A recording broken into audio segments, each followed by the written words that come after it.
Hello, I'm Sebastian. Welcome to 9 Trees podcast. Today, I will summarize and review the book.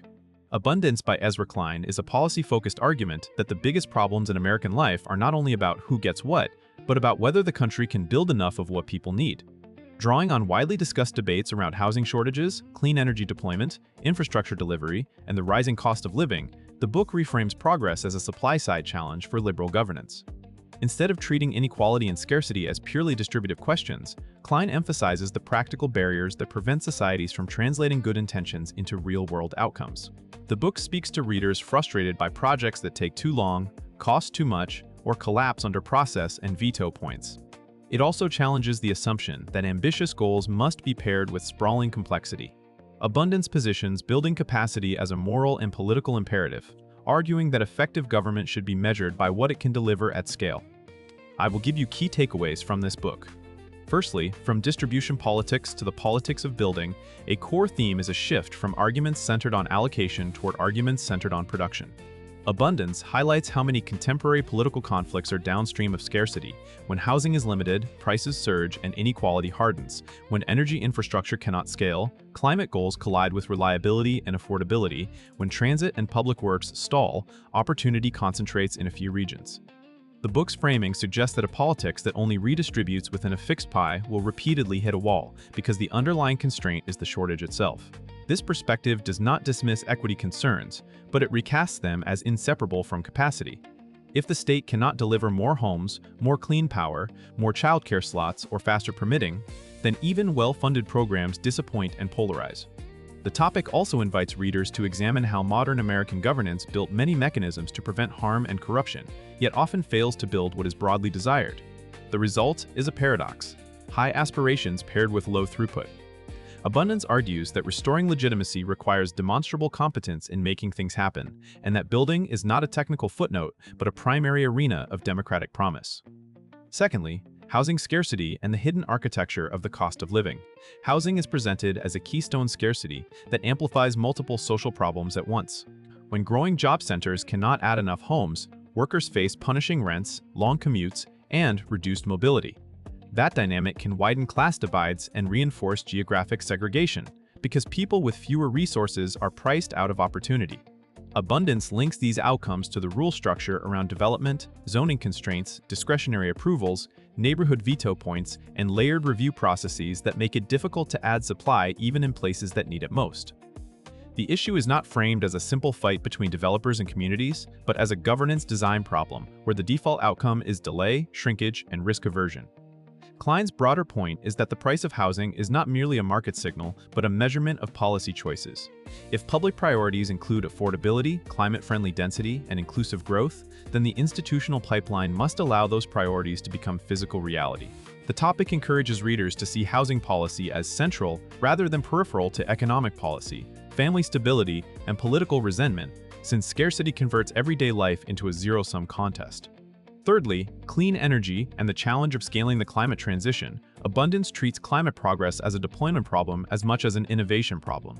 While technological advances matter, the decisive test is whether clean power, transmission, storage, and electrified end uses can be built quickly enough to replace fossil systems without destabilizing costs or reliability. The book's lens emphasizes that climate politics often underestimates the friction between ambitious targets and the permitting and procurement machinery required to meet them. Projects can be slowed by fragmented authority, lawsuits, local opposition, and contradictory incentives across agencies and jurisdictions. This creates a situation where climate ambition exists on paper, while the built environment changes too slowly. The argument also complicates traditional environmentalism by acknowledging trade-offs, protecting landscapes, and ensuring rigorous review are important, yet a failure to build can lock in far worse harms from continued emissions and extreme weather. Abundance pushes readers to consider policy design that makes clean build-out routine, standardized approvals, clearer timelines, grid planning, and public capacity that matches the scale of the task.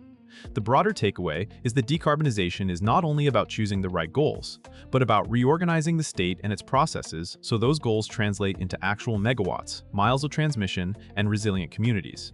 Fourthly, why government capacity collapses under process and veto points. A major topic is how well-intentioned safeguards can accumulate into a system that struggles to execute. Abundance describes a pattern familiar to many readers: projects that take years to approve, ballooning costs, and public agencies that are constrained by procurement rules, litigation risk, and fragmented responsibility. The book's argument is not that oversight is bad, but that too many checkpoints without accountable ownership can produce paralysis. When every stakeholder can stop a project and no one is clearly empowered to finish it, the predictable result is delay. Delay itself becomes a cost multiplier, pushing budgets higher and eroding public trust, which then fuels demands for even more controls. Klein's framing highlights the difference between inputs and outputs. Governments can demonstrate diligence through procedures while still failing the public on outcomes. The topic encourages a more functional definition of good governance, where transparency and participation are paired with timelines, measurable deliverables, and feedback loops that penalize chronic underperformance. It also suggests that capacity is a political resource. A government that can build earns permission to attempt bigger things. A government that cannot build will see even popular ideas dismissed as unrealistic. Abundance therefore treats institutional reform as central to progressive success, not as a technocratic side quest. Lastly, an abundance agenda, reforms that make outcomes possible. The book's practical orientation points toward a reformist agenda focused on enabling delivery. Abundance-style solutions emphasize simplification, standardization, and speed without abandoning public values. That can mean clearer zoning and by right pathways for housing in high-demand areas, permitting processes with firm deadlines, and fewer discretionary choke points that invite endless negotiation. It can also involve procurement and contracting reforms that reward performance, build in-house expertise, and reduce the risk premiums that contractors add when timelines and requirements are uncertain.